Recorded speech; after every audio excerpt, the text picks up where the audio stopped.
Чүй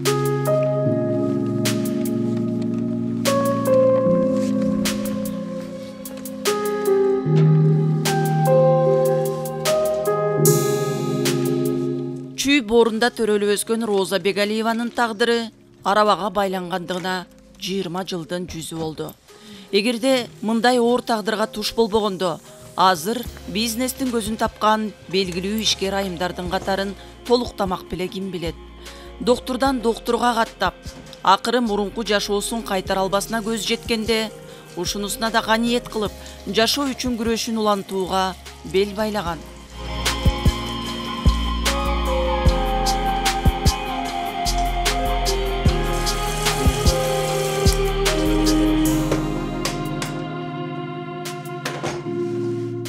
Бул үйгө көчүп келгениме 2 ай болду. Мурда тиги Нурел деген магазин жакта жашачумун, ал кичине алысыраак болчу. Ал үйдө эле жакшы болчу, ичинде условиясы бар, ысык суусу бар, жакшы болчу. Бирок кирген чыкканы мен бирөө киргизип, бирөө чыгарчу да. Өзүм самостоятельно кирип чыгалчу эмесмин. Кыргызстанда мүмкүнчүлүгү чектелгендерге жашоо кыйын аябай. Биз өзүбүз эптеп баягы мына мисалы Каражыгашта деле центральный жолдор жакшы. Переулоктарды өзүңөр көрдүңөр кандай аң дөңбүт. До конца асфальтирован эмес, даже бул жашап аткан үйдүн деле эшигинин андында асфальт жок да. Эмди жол Кудай буйруса эже күтө туруңуз, куюп берем деди. Анан бул квартирада эле мен көчүп келгенде бул ремонту жок, начар квартира болчу. Анан ошо Оскар деген мага жардам берип пост жазып, могу стенаны коюп берген гипсокартондон. Ошо бир строительный компания келип ичин актап, майлап, линолеум салып, пандустарды 2 жолу оңдоп жазап беришти. Атайын мен ылайыктап өзүм чыгып көрүп анан жазап берди да.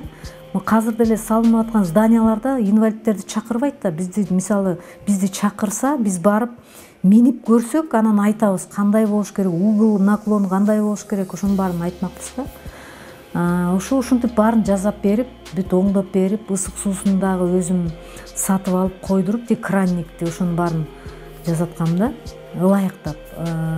Бирок бул деле баягы душу жок, туалет эшикте. Эми ошону эптеп, баягы жумушума жакын болгон үчүн эптеп ыңгайлаштырып эметип жашап атам да бул үйдө. Анан бул үйдү айта кетсем, бир керебет подружкамдын керебети. Үйүңө биз келгенде, конокко келгенде кыздар келет да, мага кыздар такай келип турушат, жалгыз калбайм. Ошолор жатып турсун деп таштап кеткен. Бир керебет ушу үйдөн алып келгем. Бул неме тумбочка немелер болсо, баягы үйдөн алып келгендер, идиш аяктарды подружкаларым алып келген. Бир подружкам чыныпын алып келсе, бир подружкам казан-пазан, бычак-сычагын берген. Телевизорду да бир досум алып келип берген. Убактылуу көрүптүр. Бул да телевизор эмес, бул компьютердин экраны экен. Ошого ресиверди сатып келип алып келип кошуп койдук да. Ушинтип жашап атабыз. Анан бир жумада бир сиңдим келип кирпиримди жууп турат. 95-жылы мен Тараз шаарына келип соода кылгам. Баягы желим баштыкча деп коет. Салафановый пакет. Ошону негизип эң баштапкысын ошо Кыргызстандан апарып сатып жүргөм. Бул жерде түрктөр жасайт экен, ошону анда прозрачный пакет болчу. Анда бул казыркыдай китайский баягы отрывнойлор жок болчу. Анан ошону сатып жүрдүк. Анан курбу кызым менен кийин Алматыга барып алып келип сатып жүрдүк. Анан ошо чогуу биргеликте иштеп 2 комнатный квартира алганбыз. Квартираны теңме-тең оформить этели десек, курбу кызым айтып калды, мен өзүм оформить эте берейин, сен прописан болуп тура бер. Кийин сен пропискадан чыкпайсың, баары бир экөө тең экиге бөлүп алабыз, однокомнатныйдан бөлүп алабыз, азырынча двухкомнатный ала берели деп деген болчу да. Мындай кандай десем, устный соглашение деп коебу, мындай документальный эмес, а мындай эле. Анан мен жаш болдум а кезде, ал курбу кызым менден 10 жаш улуу. Ал деле эмнени ойлоду билбейм, өзүнүн корыстный ойлору бар го. Ал каза болуп калды да, эми баягы өлгөн адамды жамандабайт дейт. Ичиң күйгөндө баарын айтасың да. Анан бая 5 жылдык эмгегим ошол жерде калды менинчи. Ал айтылбай эле, эч кимге көрүнбөй эле мен аякта ойноп келгендей эле болуп калды да. Анан кийин мен жаңы паспорт Кыргызстандан алып барып, ошол жерге бүт жана миграция документациясын баарын өтүп барып, гражданствого заявление жазып, пропискага тургам мен ал үйгө. Пропискага туруп, ал өзүнө оформить этти. Бирок бүт жанагы комуслугасы бар, даже выбор болгондо да мен өзүм барып жүрдүм да. бүт ал башка жакта прописанный болчу. Таразда соода кылып жүрүп, баягы базардан чыгып келатып мен бул баягы мынтип карап өтүп кеттим да, оң жагымды карап өтүп кеттим да, анан сол жагымды карабай эле өткөм да, ошо көргөн жокмун да, кантип коюп кеткен, ушу бат-баттан болуп кетти да, тез эле базардын жанынан коюп кетти мени. Машина коюп кетти, жанымдагы кыз эч нерсе болгон жок, ал казак кыз болчу. Ал машинанын алдына калып мындай сүйрөлүп кетиптир, бир эч нерсе болбоптур да. Негедир урганда мени уруптур да, ошо арт жагыман кабыргаман урган го. Ошо баягы оң жагыман урган экен. Кабыргалар сынып, баягы ички курулуштар бир жак эмеси жок да, бир жагынан бир бөйрөк, ашказан баары бир четте алынган. Анан казактар деле больницага алып барып, эсимди билбейм да. Көзүмдү эртеси күнү эсиме келсем, ошо врач айтып атат, ошо сени машина коюп кетти, могу бир жак ичиңе операция жасалдык, бир жак эмелериң баарын алып салдык деп эметти да. Анан сүйлөй албайм, анан эсиме келип эле эметсем, буттарым сезбейт да, алар деле билбептир. Анан көзүм менен ымдап көрсөтүп атып, ушу бутум сезбейт деп эметип атып, анан алар ийнени сайгылап атып, анан ошондон кийин билди да, белим сынган, билген жок да. Анан кийин мен баспай калганда, мени бияка алып келгенде гражданин Казакстана деп мени биякта врачтар карабай койду. Анан аяктан тиги курбугузум пропискадан чыгарып, анан документтерди алып келип берди да. Анан кийин мамамдар кайра мени бияка пропискага тургузуп, өзүм туулуп өскөн жериме. Анан пропискага тургузуп, ошо 2000-жылы, 2001. Анан эметти. Врачтар карай баштады да. 2002-жылы бардым, барып айттым, бул однокомнатный өзүң ал да, мага жарт акчасын бер. Мен өзүм ден соолугума жумшайын десем, жок, колуңан келсе соттошуп ал деди. Мен соттошуп эмете албаганга көзү жетти да анынчы. Бирок айтып кеттим, Кудай көрүп турат, бул сага деле буйрубайт дедим. Акыры мага да буйруган жок, сага да буйрубайт дедим. Мен көз жашым, менин эмгегимди таштап кетип атам дедим. Мен ушундай күйүп кеттим да. Кийин ал ошол үйдүн ичинде каза болуп калыптыр, анын эжелери үйдү бузуп кирип, анан ушундай болгон экен, ал да бир чыпы болгон экен да. Баары бир эми менин көз жашым бар, менин эмгегим бар, ал текке калган жок да. Ар карай да 3 эжеси бар болчу, үчөө жөн эле тытыштыго деп ойлойм. Алар деле ошо тытыша турган адамдар да.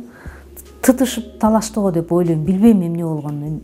Ошо ойдон кала берсин дедим. Ошентип айтып кеттим, ошо ойдон ичимден ойлодум, шашпа дедим. Мен отурсам да ушундай бутума турам, кайра туруп иштейм.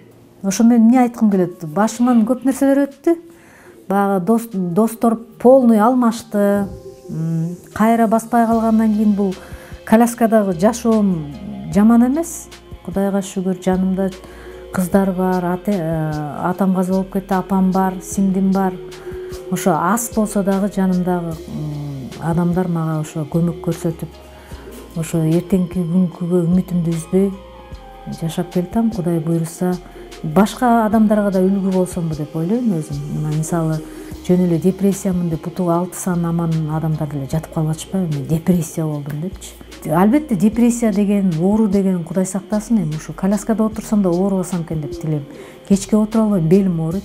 Албетте биздин тапкан каражатымдын тең жартысы мен жанагы личный гигиенам деп коет, эми аны мындай детальдап айта албайм, ошолорго кетет да, в основном. Анан дары дармек, кальций такай ичип турабыз. Баягы влажный дегенди жөн эле бир пачкалап алабыз. Влажный бар, памперси бар, майда чүйдөлөр, ушундайларга көп каражат кетет да. Анан эми мен мындай даттангандай болбойм, Кудайга шүгүр. Өзүмдү өзүм каржылап келатам.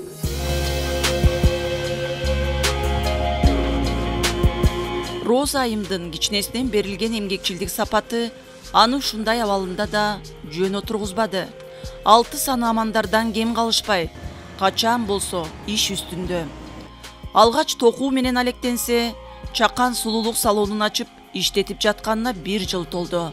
Башкалар сыяктуу эле күн сайын эрте менен жумушка келип, кечке чейинки убактысы ушул жакта өтөт. 2019-жылы биз окууну бүтүп чыкканбыз. Мүмкүнчүлүгү чектелген кыздар равенство деген общество бар. Ошол жерден окуп бүткөнбүз. Ондогон кыздар окуп чыгат жыл сайын. Анан иштегени келгенде бизди баягы мен бир салонго кирип, ал жерден эже сиздин белиңиз ооруйт экен, кечке отура албайсыз деп чыгарып салганда 2-3 күн иштегенден кийин. Анан кийин дагы бир жерге кирип, анын тепкичтери недоступен, мен өзүм чыгып кеттим ал жактан. Анан кийин ошентип иштеп жүрдүк да анан кийин Лавлафого объявление берип, жана кирпик чаптаган Жылдыз деген кыз келет азыр. Ошол экөөбүз үймө үй анан немеге жанагы шейин цехтерге барып кирпик чаптайт, мен тырмак жасап жүрдүм. Ошентип жүрүп анан подружкам эме жазып калды, пост жазып калды Facebookка. Ушундай кыздарга, мүмкүнчүлүгү чектелген кыздарга бир помещение болсо болот эле деп неметкенен Бир дүйнө Кыргызстан фонд ошол бизге жардам берип, подвальный помещение, бир комнат берген бизге. Биз ал жерде ошо Дайсыкпырда эле иштеп атабыз.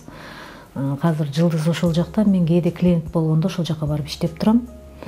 Анан кийин аяктан жол алыс болуп, мен өзүм Каражыгачта жашайм, тиги салон болсо Сыдыковада көчөсү, тиги центрда, Бишкектин центринде. Анан тапкан бар жолго кеткенден кийин бул жерде ушул салонду, ушул помещенияны карап жүргөм. Былтыр кышта карап жүрүп, анан март айында арендага алганда баннерлерди заказ берип, столдорду заказ берип, баарын эметип койгондо карантинге жабылып калдык биз. Майга чейин карантинде жабылып турдук. Анан майда келип 2-майда, 3-майда ачтык. Ачканда эми көчөдө бир адам жок. Ошентип иштеп аттык. Акырындык менен болот экен, баары сразу боло бербейт экен. Ошон акырындык менен кишилер келип кетип эметип атты. Анан основной арендасы ушу менин мойнумда. Налогу бар, свети бар дегендей, анан калган какой-то процентин ушу жанымдагы кыз төлөйт, аты Айхан. Ошол экөөбүз тең маникюр жасайбыз, 2 стол коюп. Башында ошентип баштаганбыз, анан кийин кирпик чаптаган кыз алдык. Мен негизи эле ойлогом, бул жакта жалаң мүмкүнчүлүгү чектелген кыздар иштесе болот деп. Бирок бардык кыздар иштебейт экен. Мунун чындыгын айтыш керек. Көбү баягы иждивенческий деп коет. Мени багыш керек, мага тиги алып келиш керек, должен сыяктуу болуп үйүндө эле жата берет да.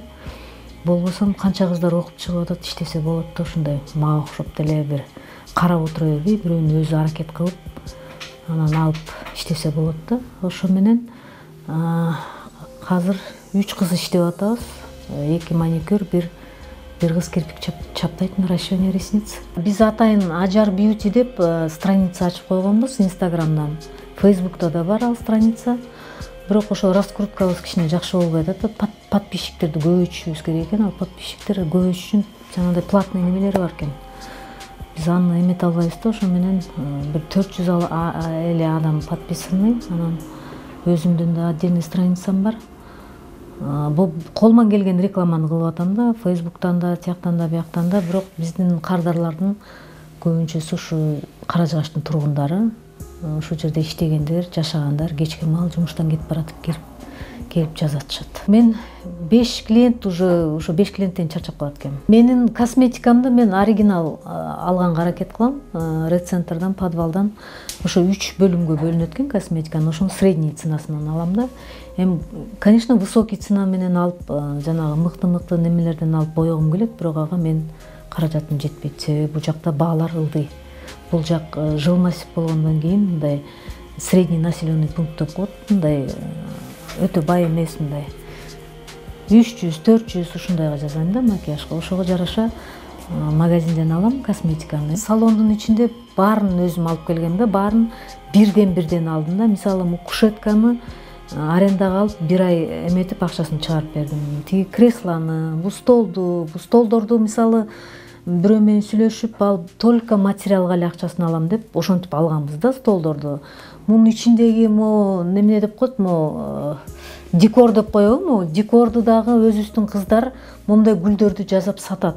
Ошо кыздарга келгиле кыздар, мага жардам бергиле, мен силердин эмесин мындай материалдын акчасын берейин деп чакыртып, материалдын акчасын берип, анан ушу гүлдөрдү чаптатканбыз да. Биринчи бул сторонага, анан бул сторонага. Анан отопление жок бул жерде, обогревательди сатып алдым. Бир пенсиямды алганда ошо обогревательди алдым. Анан кийин негизи жанагы кондер деп коебу, ошондой болсо жакшы болмок. Жайында бул жер ысык аябай. Кышында бул суук.